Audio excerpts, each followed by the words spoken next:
Hi, in this tutorial I would like to show you how to cut object with another object in Blender. So if you want to do it, we need to create a second object first. So we need to be on object mode and then we click on add, then we go to mesh, and here we have something like cone. I will select this one object, but of course you can use another one if you want. So I click here and our cone has been successfully created here. Now I press G and then I press Z.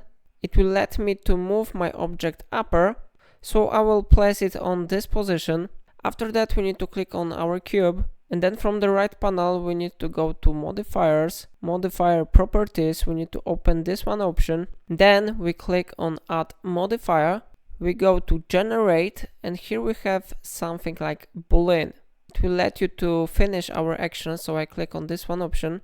Now you can select object from the list or use this one icon to select the object. So I choose here cone, and then we need to click on an arrow and click apply. Now we click on our cone, I click G and X and I change position of this object, and like you see our action is successfully finished here and we finally cut an object. Yeah, it looks really great.